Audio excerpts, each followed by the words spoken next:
एक दिन टुनटुनी के माता पिता दोनों के ही हादसे में मौत हो गई थी। टुनटुनी चिड़िया के पिता अंडे के पराठे का ठेला लगाते थे। माता पिता के गुजर जाने के बाद टुनटुनी चिड़िया ने अंडे पराठे का ठेला लगाना शुरू कर दिया। टुनटुनी चिड़िया का एक छोटा भाई भी था जिसका नाम कालू था। माता पिता की मौत के बाद टुनटुनी चिड़िया ने कालू की पूरी जिम्मेदारी संभाल रखी थी। टुनटुनी चिड़िया शाम को अंडे का पराठे का ठेला लगाती। अरे बहन जी, एक प्लेट अंडे का पराठा लगाना। अरे भाई, मेरे भी एक प्लेट अंडे का पराठा लगा दो। अभी लगाती हूँ साहब। अरे तुम्हारी अंडे पराठा में इतना स्वाद आता है, जी करता है एक और खा लूं। दोस्तों, कल के वीडियो में आपने इतने कम लाइक क्यों दिए? मुझे बहुत बुरा लगता है। दोस्तों, जब मैं आपके कहने पर वीडियो बनाती हूँ तो आप बहुत कम लाइक करते हो। ऐसा क्यों? जब आप कम लाइक करते हो तो मुझे वीडियो बनाने में बिल्कुल अच्छा नहीं लगता है और मेरा मन भी नहीं करता है। तो प्लीज दोस्तों, आप इस वीडियो पर जाकर लाइक तो दे दो। एक तो लाइक कर दो प्लीज।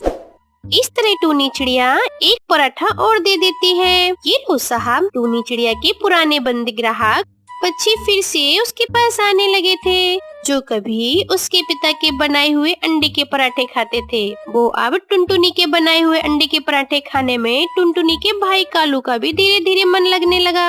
और एक दिन दीदी, स्कूल के सभी दोस्त हवाई मोटर से बादलों में घूमने जा रहे हैं।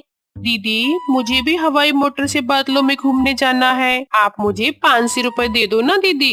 500 रुपए? इतनी कमाई नहीं है मेरी कि मैं तुझे घूमने के लिए 500 रुपए दे दूं। तू जानता है ना कि जो कमाई होती है उसकी आधी कमाई से सामान लाना पड़ता है, जो सामान लाने में ही चली जाती है, और बाकी के बचे हुए पैसों से घर का खर्च चलता है। दिन रात मेहनत करके मैं तुझे पढ़ा रही हूँ कि ताकि तू बड़ा होकर मेरी तरह अंडा पराठा न बेचे। तू पढ़ाई में ध्यान लगा और पढ़ लिख कर अमीर पक्षी बन जा। कौआ बुरे मन से दीदी की तरफ हाँ के तो चला जाता है। पर वो जब स्कूल पहुंचता है तो स्कूल में उसका दोस्त बंटी कबूतर कहता है, तू बादलों में घूमने के लिए पैसे लाया है ना? नहीं, दीदी ने मना कर दिया। दीदी नहीं चाहती है कि तू कहीं घूमे। लगता है तेरी दीदी नहीं चाहती है कि तू कहीं घूमे फिरे। अरे चल चल, अब तू यहाँ से बाहर चल, भाग यहाँ से। अब कालू कौवे का दोस्त उसे एक शराब की बोतल देता है और फिर दोनों शराब पीने लगते हैं। कालू को अब धीरे धीरे शराब पीने की आदत लग जाती है, जिसके लिए वह अंडे चुरा कर बेचने लगता है। और जब टुनटुनी चिड़िया अंडे का पराठा बनाती है तब कालू कौवा उसकी मदद करने के बहाने वहाँ पर खड़ा हो जाता है और रोज 2-4 अंडे बेच देता है और इन्हीं पैसों से फिर वो शराब पीता है। अरे, मैंने तो 4 कैरेट अंडे लिए थे, लेकिन सभी कैरेट में एक से एक अंडा गायब है। टुनटुनी चिड़िया अंडे वाले की दुकान पर जाती है। अरे हरे काका, तुमने चारों कैरेट में से एक एक अंडा कम करके मुझे क्यों दिया है? कैसी बात कर रही हो बिटिया? हमने पहले तो ऐसा कभी नहीं किया कि तुम्हें कभी कम अंडे दिए हो। मैंने जब भी दिया तुम्हें हमेशा पूरे ही अंडे दिए हैं। तुम ठीक से चेक करो। फिर एक दिन दीदी का ध्यान तो ग्राहकों के अंडा पराठे बनाने में लगा हुआ था। मैं आज ज्यादा से ज्यादा अंडे चुरा लेता हूँ। इसे बेचकर मैं ठंडी शराब की बोतल लूंगा। बहुत गर्मी भी तो है ना, और ऐसी गर्मी में ठंडी शराब जब पीऊंगा तो बहुत ही आनंद आएगा। इस तरह कालू कौवा टूनी चिड़िया से नजरें बचाकर रोज ज्यादा से ज्यादा अंडे चुराने लगता है। अरे भाई, अंडे रोज चोरी हो रहे हैं, मुझे बहुत घाटा हो रहा है। इस तरह तो मेरा काम चौपट हो जाएगा। दीदी, वो अंडे वाला तुम्हें कम अंडे देता है। इस बार तुम ध्यान से देखना, नहीं तो वो पूरे अंडे ही देता है। नहीं नहीं, वो तो पूरे ही अंडे देता है, चोर कोई और ही है। कालू कौवा रोज शाम को थोड़ी देर के लिए ठेले के पास आता और फिर गायब हो जाता था। यह बात टुनटुनी चिड़िया काफी दिन से नोटिस कर रही थी और टुनटुनी को कालू कौवे पर शक हो जाता है। इधर मिट्ठू तोता और तोती आपस में बात कर रहे थे कि बस मेरे सर से बेटी का बोझ उतर जाए और फिर मुझे कोई चिंता नहीं। हमारी कमाई कम ही सही, पर एक बेटी का बोझ तो है ही हमारे सर पर, उसे भी जल्दी ही उतारना है, तो फिर कोई चिंता नहीं रहेगी। इधर कालू कौवा मिट्ठू जी से कहता है कि मिट्ठू जी, मैं दिन रात काम करता हूँ और सोचता हूँ कि किसी तरह से जग्गू को विदेश पढ़ने के लिए भेज दूँ। अरे कालू जी, इतनी भी जल्दी क्या है? अरे भाई, मेरे सर पर तो बेटी का बोझ है। मैं पहले इसकी शादी कर लूँ, उसके बाद जो मर्जी आए वही कर लें। पहले हम अपने सर का बोझ हल्का कर लेंगे। इधर रानो चिड़िया की बेटी अपनी मम्मा से कहती है, मम्मा, बोझ बोझ बोझ, ये बोझ क्या है? सब लोग आपस में कह रहे हैं बोझ हल्का कर ले बोझ। मम्मा, ये सब बेटियों को बोझ क्यों समझते हैं? क्योंकि बेटी, जंगल में यह सभी पक्षी अभी तक समझ ही नहीं पाए कि बेटी और बेटा एक समान होते हैं। अगर बेटी को भी बेटे के मुकाबले अच्छी शिक्षा और परवरिश दी जाए तो वह भी एक परिवार का बोझ उठा सकती है, जैसी मेरी मम्मा। हाँ बिटिया, अपनी बेटी को मैं इस काबिल बनाऊंगी कि वह अपना बोझ खुद उठा सके। इस तरह जंगल में अगली सुबह हो जाती है। गौरी कौवी की बेटी मुन्नी कौवी भागे भागे चिड़िया के पास आती है। चिड़िया आंटी, मेरी मम्मा तो अभी से ही मेरी शादी करना चाहती हैं। यह सुनकर गुड़िया हंसने लग जाती है। तुम्हारी शादी? लेकिन मुन्नी, तुम तो बहुत छोटी हो। लेकिन मेरी मम्मा कहती है कि मेरी शादी का बोझ उतारकर वो जग्गू भाई को एक कामयाब पक्षी बनाएंगे। मुन्नी बिटिया, मैं अभी आपकी मम्मा से बात करूंगी। अरे आप तो अभी बहुत छोटी हो और इस उम्र में शादी का ख्याल गौरी के मन में आ भी कैसे सकता है? मैं अभी गौरी से बात करूंगी। और फिर चिड़िया गौरी की बेटी मुन्नी को साथ में लेकर गौरी के घर जाती है। अरे गौरी बहन, मैंने सुना है कि आप मुन्नी की शादी कर रही हो। अरे गौरी, मुन्नी अभी बहुत छोटी है और आपको इसकी शादी इतनी जल्दी क्यों करनी पड़ रही है? अरे अभी बहुत अच्छे कौवे का रिश्ता मिल रहा है, कल क्या मालूम कोई अच्छा कौवा मिले या न मिले। पर गौरी, अभी तुम इतनी कम उम्र में मुन्नी की शादी कर दोगी तो फिर वह अपने बच्चों को कैसे संभाल पाएगी और कैसे अपने परिवार को संभाल पाएगी? अभी यह बहुत छोटी है, अभी इसे सीखने दो। फिर कौवा कहता है, फिर तो चिड़िया तुम यहाँ से चली जाओ, यह हमारे घर का मसला है। हम तुमसे बेहतर जानते हैं कि हमें हमारी बच्ची के लिए क्या करना है और उसके लिए क्या सही है और क्या गलत है। फिर कौवी कहती है, हाँ गौरी, मेरी भी शादी तो कच्ची उम्र में हुई थी, मैं भी तो बहुत छोटी थी। फिर चिड़िया कहती है, इसीलिए तो गौरी तुम्हारे पहले 3 अंडे खराब हो चुके थे, क्योंकि तुम्हें यह जानकारी ही नहीं थी कि अंडों को कैसे रखा जाता है और कैसे उनकी परवरिश की जाती है। बस बस, बहुत हो गया चिड़िया, चुप कर जाओ और तुम यहाँ से चली जाओ। और फिर चिड़िया वहाँ से चली जाती है। गौरी कौवी भी अपनी बेटी मुन्नी कौवी की शादी करवा देती है। मम्मा, गौरी आंटी ने बहुत जल्दी कर दी मुन्नी की शादी। गुड़िया बेटा, मैं भी उसी के बारे में ही सोच रही हूँ कि वह कैसे अपना घर-बार संभाल पाएगी। वैसे गुड़िया बेटा, कल आपको तोता टीचर के पास जाना है और सीखना है कि लकड़ियों का घर कैसे बनता है। मम्मा, वह तो मैं आज ही सीख लिया था। ठीक है, तब कल बुलबुल के पास जाना और उससे भी सीखना कि अपने अंडों की रक्षा कैसे करते हैं। इधर मुन्नी की सास अपने बहू से कहती है, ये तुम्हारा मायका नहीं है बहू, ससुराल है तुम्हारी ससुराल। ससुराल में सुबह जल्दी उठकर हम सभी के लिए भोजन ढूंढ कर लाना तुम्हारा ही काम है। और बेटा, तुमने बहू को यहाँ के सारे कायदे और कानून नियम सिखाए नहीं क्या? हाँ हाँ मम्मा, मैं मुन्नी को सब कुछ बता दिया कि रात को सोते वक्त मेरी माँ की टांगे तुम्हें ही दबानी होगी। और हाँ, मेरी माँ के लिए भोजन भी इसी को ढूंढ कर लाना होगा। बहू, सुन रही हो ना? मैं सुन रही हूँ माँ, पर मैं पूरी कोशिश करूँगी यह सब करने के लिए। फिर अगली सुबह मुन्नी भोजन की तलाश में निकल जाती है, लेकिन मुन्नी अभी बहुत छोटी थी, इसलिए वह बच्चों वाली हरकत करती है। कभी वह तितलियों को देखने लगती है और वहीं रुक जाती है, तो कहीं झरने के पास बैठ जाती है। घर को फिर शाम हो जाती है, फिर वह घर को वापस आती है, तो पहले ही दिन उसकी सास उससे झगड़ने लगती है। अरे, अगर इतनी ही छोटी थी तो फिर क्यों की शादी? हम तुम्हें यहाँ खेलने कूदने के लिए थोड़े लाए हैं। कान खोल कर सुन लो, अपने आप को सुधार लो, नहीं तो मैं अपने बेटे की दूसरी शादी कर दूंगी। मैंने क्या किया माँ जी? आप क्यों मुझे बुरा भला कह रही हो? एक तरफ जहाँ मुन्नी अपने घर में सास की डांट फटकार सुन रही थी, तो वहीं दूसरी तरफ चिड़िया अपनी बेटी को सब कुछ सिखा पढ़ा रही थी। गुड़िया ने भी घोंसला बनाना सीख लिया था और भोजन ढूंढना भी सीख लिया था और बुलबुल से अंडों की रक्षा करना भी सीख लिया था।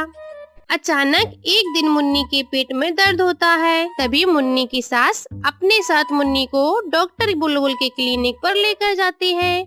तभी डॉक्टर बुलबुल मुन्नी का चेकअप करती है और मुन्नी की सास से कहती है, बधाई हो बहन, तुम दादी बनने वाली हो। तुम्हारी बहू जल्दी ही अंडा देने वाली है।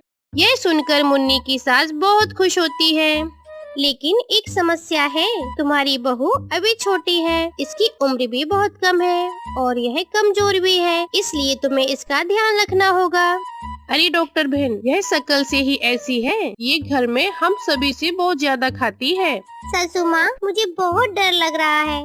तुम ना ज्यादा मुंह मत चलाओ और जल्दी चलो, हमारे साथ अपने घर चलते हैं। फिर मुन्नी के साथ साथ उसकी सास अपने घर वापस लौट आती है। इधर दूसरी तरफ गुड़िया भी जवान हो चुकी थी। उसकी मम्मा भी उसके लिए एक अच्छा चिराग ढूंढकर उसकी शादी धूमधाम से कर देती है। गुड़िया बेटा, मुझे विश्वास है कि अब आप अपने घर को बहुत अच्छी तरीके से देखभाल करके ध्यान से रख सकती हो। हाँ मम्मा, मैं अपनी माँ की हर बात याद रखूंगी। अपनी ससुराल जाकर गुड़िया बहुत खुश थी और उसका पति भी उससे बहुत प्यार करता था। चिड़िया का पति कहता है, सुनो, कल हम झरने के पास चलेंगे। वहाँ की लहरें देखने में बहुत आनंद आता है और वहाँ से हम थोड़ी लकड़ियाँ भी लाते हैं और उन लकड़ियों से हम अपने घर को थोड़ा सजाएंगे और बड़ा कराएंगे और मजबूत भी बनाएंगे। क्या चिड़िया, आपको लकड़ियों का घर बनाना आता है? हाँ भाई, यह सब मैंने सीखा हुआ है। दूसरी तरफ मुन्नी कौवी की तबीयत बहुत ज्यादा खराब हो जाती है।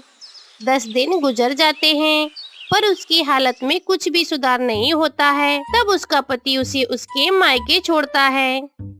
अरे बेटी, तुम चिंता मत करो, मैं भी जब अंडा देने वाली थी तो मेरी भी हालत तुम्हारे ही जैसी थी और जैसे ही अंडा बाहर निकल आता है तो सब कुछ ठीक हो जाता है। तुम बिल्कुल भी ना घबराओ। मगर माँ, मुझे बहुत चक्कर आते हैं और मुझसे बोला भी नहीं जाता। अरे बेटी, मैं तुम्हारे पापा के साथ बुलबुल के घर जाऊंगी और वहाँ से दवा लेकर आऊंगी। धीरे धीरे जंगल में रात भी हो जाती है और रात में मुन्नी की तबीयत बहुत ज्यादा बिगड़ जाती है। फिर कौवा और कौवी रात को ही अपनी बेटी को बुलबुल के घर पर लेकर जाते हैं। पूरी ये सारी समस्या इसकी छोटी उम्र में शादी करने की है। अब जो होना था सो हो गया। बुलबुल, अब तुम मेरी बेटी को बचा लो। मैं अपनी पूरी कोशिश करूंगी। बुलबुल मुन्नी को दवा देती है और इंजेक्शन भी लगाती है, पर वह उसे बचा नहीं पाती है और मुन्नी मर जाती है। अपनी बेटी को मरा हुआ देखकर गौरी, कौवी और कौवा फूट फूट कर रोने लगते हैं और ना ही अंडा बच सका और ना ही अंडे की माँ। सॉरी, ना ही अंडा बचा सकी मैं, ना ही अंडे की माँ को। मैंने बहुत कोशिश की। कौवी रोती हुई, मेरी बेटी, हाँ, मेरी बेटी, ओ मेरी फूल जैसी बच्ची, अभी बहुत छोटी थी जब मैं इसकी शादी कर दी और मैं बहुत बुरा किया मैं बहुत अभागी हूँ। इस तरह से कौवी रोती रहती है। मैं ही इसकी सारी खुशियों की जिम्मेदार हूँ। बेचारी अपनी जिंदगी की सारी खुशियाँ देखे बिना ही यहाँ से चली गई।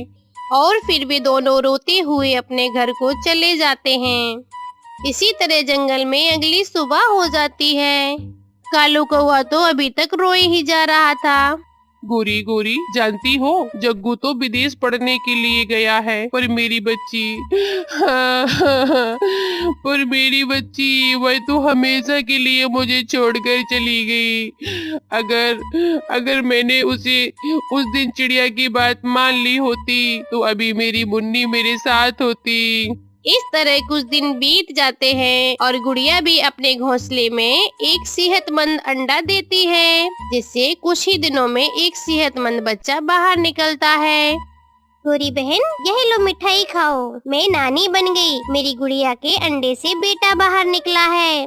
चिड़िया बहन, अगर मैं भी अपनी बेटी की शादी पूरी उम्र पर की होती तो आज भी मैं यह खुशी देख रही होती। इसीलिए गौरी बहन, मैं सभी से कहती हूँ कि बेटियों को बोझ नहीं समझो, इसलिए उनके फ्यूचर का फैसला हमें बहुत ही सोच समझकर करना चाहिए। प्यारे दोस्तों, मजेदार कहानी को देखने के लिए हमारे चैनल को सब्सक्राइब और लाइक करें। आपका बहुत बहुत धन्यवाद। घन जंगल में दो कौवे रहते थे। एक का नाम कालू कौवा था और दूसरे का नाम भूरा कौवा था। कालू कौवा अपनी पत्नी गौरी कौवी के साथ अलग घर बनाकर रहता था और भूरा कौवा अपनी माँ के साथ रहता था।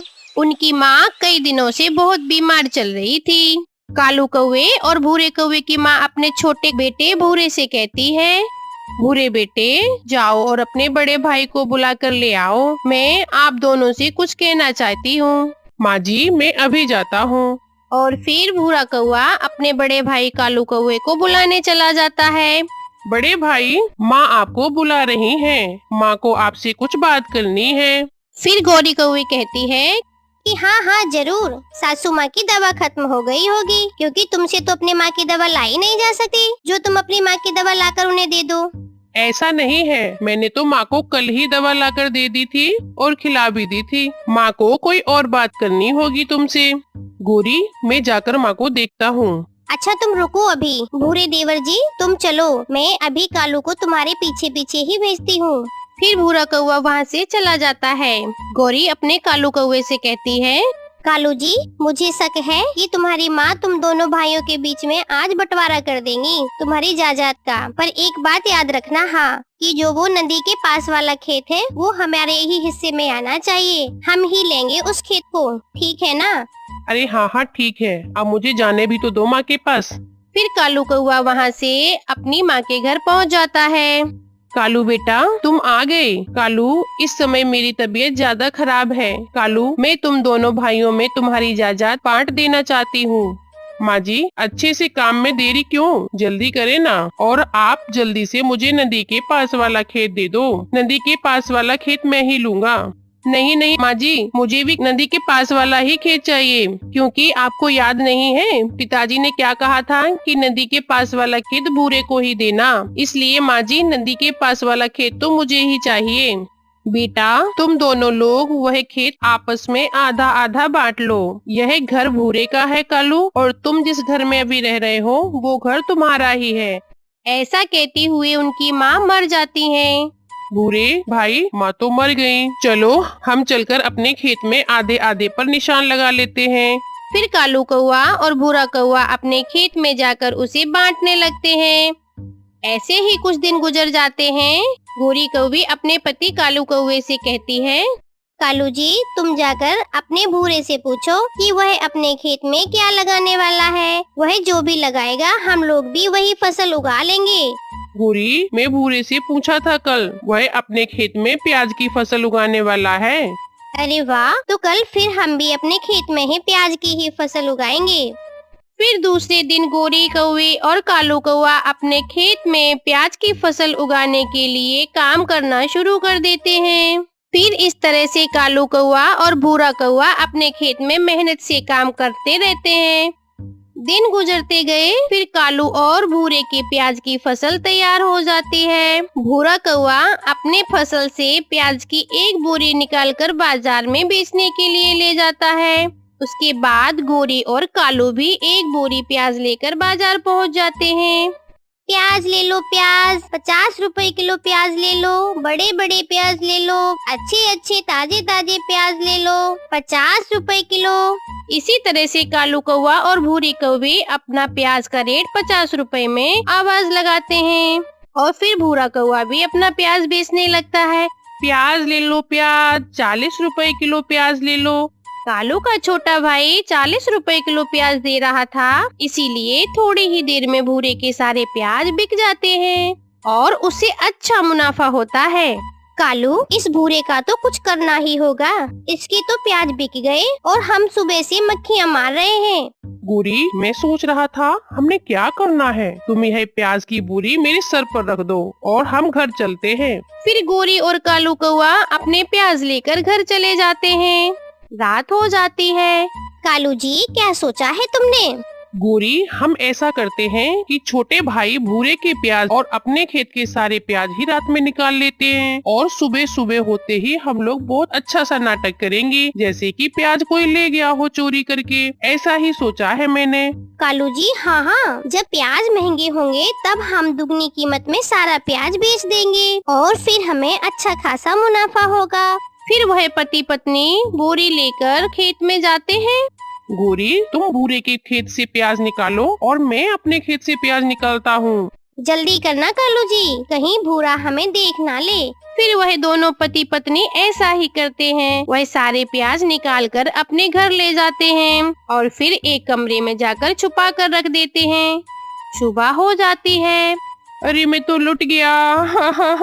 मैं तो लुट गया। मेरे खेत से किसी ने प्याज निकाल लिए हैं। मेरी मेहनत की फसल कोई चोरी कर कर ले गया है। शोर सुनकर गोरी और कालू भी वहाँ आ जाते हैं। देवर जी, हम भी लुट गए। कोई हमारे खेत से भी प्याज निकाल कर ले गया। बहुत बुरा हुआ। मेरा भी बहुत नुकसान हो गया। हम दोनों भाइयों को। गोरी जी और कालू जी अच्छे से नाटक करते हैं। कौवे का छोटा भाई फिर से मेहनत करता है और फिर से वह अपने खेत में मटर बो देता है। कुछ ही दिनों में भूरे के खेत से मटर के पौधे उगते हैं। कालू जी, एक बार जाकर देखो कि मार्केट में प्याज के दाम क्या चल रहे हैं। अगर अच्छे दाम होंगे तो हम दोनों अपने प्याज बेच देंगे। कालू फिर उसके बाद मार्केट चला जाता है प्याज का रेट पता करने के लिए। वह तोते की दुकान पर जाता है और पूछता है कि तोते भाई, प्याज क्या रेट चल रहा है? मैं प्याज लेने आया हूँ और प्याज इस समय किस दाम में चल रहा है, बताओ जरा। अरे आजकल प्याज कहीं से भी नहीं मिल रहा है। प्याज तो दुगनी कीमत पर बिक रहा है। हाँ, पूरे 100 रुपए किलो में प्याज है। यह सुनकर कालू कौवा बहुत खुश हो जाता है, क्योंकि वह तो सिर्फ प्याज के भाव जानने आया था, ना कि खरीदने आया था। और फिर कालू कौवा बाजार से घर जाता। गोरी, मजा आ गया। प्याज का रेट 100 रुपए हो गया है, पूरा दुगना। दुगनी कीमत पर बेचेंगे अब हम प्याज। अरे कालू जी, हमें तो लगता है कि थोड़ा और इंतजार कर लेते हैं हम लोग। उसके बाद हो सकता है कि प्याज सीधा 200 रुपए दुगनी कीमत पर बिक जाए हमारा प्याज। हम लोग क्यों ना थोड़ा इंतजार कर लें। फिर वह दोनों प्याज के रेट बढ़ने का इंतजार करने लगते हैं और फिर वह दोनों सारा दिन सोते रहते हैं, कोई काम धंधा भी नहीं करते। और कालू का भाई भूरा सारे दिन अपने खेतों पर काम करता है। भूरा अपने भाई कालू के पास एक दिन आता है। भाई, आपका खेत कब से खाली पड़ा है? आप अपने खेत में कोई काम क्यों नहीं करते? कोई फसल लगा दो, जिससे कि कुछ न कुछ तो फसल उगी जाएगी और हम लोगों के बुरे दिन भी खत्म हो जाएंगे। भूरे, मैं थोड़ा इंतजार कर रहा हूँ कि मैंने एक लॉटरी की टिकट खरीद रखी है। जिस दिन मेरी लॉटरी लग गई, मुझे सारी जिंदगी काम करने की जरूरत नहीं पड़ेगी। जैसी तुम्हारी मर्जी भाई। दूसरे दिन आसमान पर गहरे गहरे बादल छा जाते हैं और तेज बारिश होती है। चिड़िया अपने घर में छुपी बैठी थी। तोता भी अपने घर में तेज बारिश से छुपकर बैठा हुआ था। सारे पक्षी बहुत डरे हुए थे। तभी कौवे का घर इतना मजबूत था नहीं और ऊपर से उसमें कई बोरियां प्याज की अपने घर में जो छुपा के रखी थी। वह तेज हवा के झोंके में आ जाता है और कौवे का घर टूटकर नीचे जमीन पर गिर जाता है। तभी कौवा और कौवी घर के नीचे दब जाते हैं और हर तरफ प्याज ही प्याज बिखर जाता है। कालू, यह क्या हुआ? यह प्याज तो हमें ही ले डूबा। अरे गोरी, हमारा लालच ही हमें ले डूबा। बारिश रुक जाती है। फिर सभी पक्षी आकर वहाँ इकट्ठे हो जाते हैं और फिर कौवा और कौवी को घर से बाहर निकालते हैं। इस बात को सुनकर कौवे का छोटा भाई भूरा भी वहाँ आ जाता है और फिर वो देखता है कि चारों तरफ प्याज ही प्याज बिखरा पड़ा है। अरे बड़े भाई, ये प्याज कहाँ से आया? आपके घर में तो प्याज चोरी हो चुका था, फिर ये प्याज आपके घर पे कहाँ से आया? फिर सभी पक्षी आपस में ये सब सुनकर हंसने लगते हैं और भूरे से कहते हैं, चोर यार कोई और नहीं था, ये तेरा भाई कालू ही तो था। हाँ, देवर जी प्लीज हमें माफ कर दो। हमारे लालच की सजा हमें मिल गई है। ऐसे कौवे और कौवी को सजा मिल जाती है। प्यारे दोस्तों, आप इस कहानी को लाइक करना बिल्कुल भी ना भूलें। आपका बहुत बहुत धन्यवाद।